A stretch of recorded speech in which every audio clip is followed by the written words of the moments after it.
जय हिंद दोस्तों। एक बात कंफर्म हो गई है कि हमारे अच्छे दिन आने वाले हैं या नहीं, ये तो नहीं पता। लेकिन पाकिस्तान के खराब दिन जरूर आने वाले हैं, ये कंफर्म हो चुका है। दोस्तों, जब पूरी दुनिया की नज़र पुतिन के भारत दौरे के ऊपर थी कि रूस और भारत के बीच में कौन कौन सी डिफेंस डील होती है, उसी बीच में भारत ने इजराइल से इमरजेंसी में हथियार मंगाना शुरू कर दिया। भारत बहुत ही तेजी से एक बड़े हमले की तैयारी कर रहा है।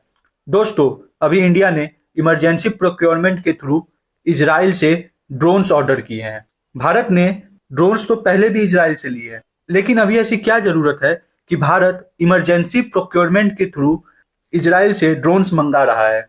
एक नॉर्मल एग्रीमेंट होता है, जैसे भारत और फ्रांस के बीच में राफेल का हुआ कि फ्रांस भारत को 26 राफेल एम फाइटर जेट देगा। तो ये फाइटर जेट धीरे धीरे बन के भारत में आएंगे। पहला राफेल एम जो हमारी नेवी के लिए मिलेगा वो 2029 में मिलेगा। तो ये तो नॉर्मल है, जो हर दो देश के बीच में डिफेंस डील होती है।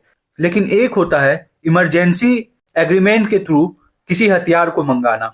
ये कोई भी देश तब मंगाता है जब उसे तुरंत उस चीज की जरूरत होती है।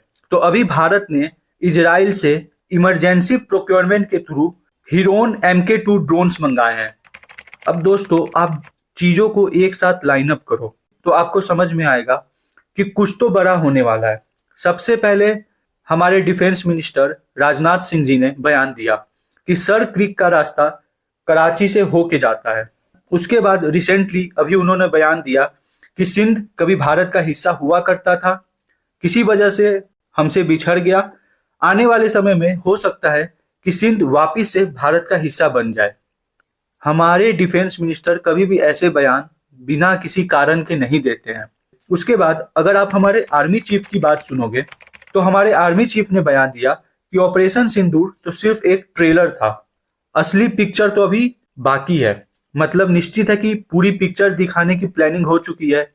पाकिस्तान की आर्म्ड फोर्सेस को उनकी रियल औकात दिखाने के लिए कोई बहुत बड़ी प्लानिंग तो चल रही है, ये फाइनल है। और फिर अभी दिल्ली में ब्लास्ट भी हुआ, उसका बदला भी लेना बाकी है। इंडियन आर्मी छोड़ती तो किसी को नहीं है। आतंकवादियों को 72 हुर तक पहुंचाने का काम तो इंडियन आर्मी जरूर करती है। तो अभी निश्चित ही तौर पे ऑपरेशन सिंदूर से भी एक बहुत बड़े ऑपरेशन करने की तैयारी में हमारी आर्मी है। और इस बार हमारी इंडियन आर्मी ऐसा ऑपरेशन करेगी कि पाकिस्तान की आर्म्ड फोर्सेस की बवासीर को हमेशा हमेशा के लिए ठीक कर दिया जाएगा। अब दोस्तों, समझते हैं कि ये हिरोन MK2 ड्रोन है क्या, इसे किस लिए यूज किया जाता है और इंडियन आर्मी इसे क्यों मंगा रही है। तो दोस्तों, हिरोन MK2 ड्रोन एक UAV है, अनमैन्ड एरियल व्हीकल। ये बेसिकली जासूसी के लिए यूज होता है। जब आपको किसी दूसरे देश में सर्जिकल स्ट्राइक करनी है तब इस ड्रोन को यूज किया जाता है। जैसे ऑपरेशन सिंदूर में हमने POK में बने आतंकवादी अड्डों पर बम बरसाए थे। तो दोस्तों, POK में एग्जैक्ट किस लोकेशन पर आतंकवादियों के बंकर बने हुए हैं, उसमें अभी कौन कौन से आतंकवादी है, ये हमें इसी ड्रोन से पता चलता है। ये ड्रोन 35,000 फीट की ऊंचाई पर उड़ता है, जिसके वजह से कोई भी रडार इसे पकड़ नहीं सकता। और दोस्तों, ये 45 घंटे तक कंटिन्यू उड़ सकता है। तो ये ड्रोन निगरानी रखने के काम में आता है और जासूसी करने के काम में आता है। इस ड्रोन से ही पता चलता है कि POK में कौन सा आतंकवादी किस जगह पर बैठा है, और उसकी लाइव पिक्चर भी ये ड्रोन दे देता है। उसके बाद जब हमारी आर्मी उस जगह पर अटैक करती है, जब हमारे फाइटर जेट उस जगह पर मिसाइल मारते हैं, तो मिसाइल मारने के बाद भी उस जगह की जो पिक्चर है वो यही ड्रोन निकाल के देता है।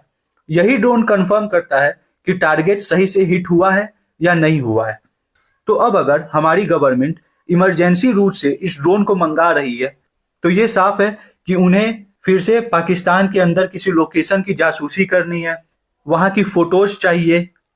और इस बार ये ड्रोन सिर्फ हमारी आर्मी और एयरफोर्स नहीं, नेवी के लिए भी मंगाया जा रहा है।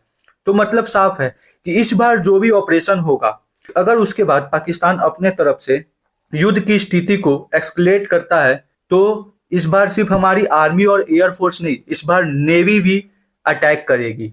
और दोस्तों, इस बार पाकिस्तान को उनकी नानी, दादी, परदादी सब याद आने वाली है। क्योंकि ये जो ड्रोन है ये निश्चित ही किसी बहुत बड़े मिशन के लिए मंगाया जा रहा है। तो दोस्तों अब बस वेट करिए कि कब हमें ये न्यूज मिलती है कि ऑपरेशन सिंदूर के बाद हमारी आर्मी ने अब ऑपरेशन सुहाग रात भी कर दिया है। उस दिन दिल्ली ब्लास्ट में जो लोग मरे थे उनकी आत्मा को सच्ची श्रद्धांजलि मिलेगी। तो दोस्तों अब बस हम लोग वेट करते हैं कि कब हमें ये न्यूज सुनने को मिले। तब तक के लिए हमारे वीडियो को लाइक और हमारे चैनल को सब्सक्राइब जरूर करें। जय हिंद।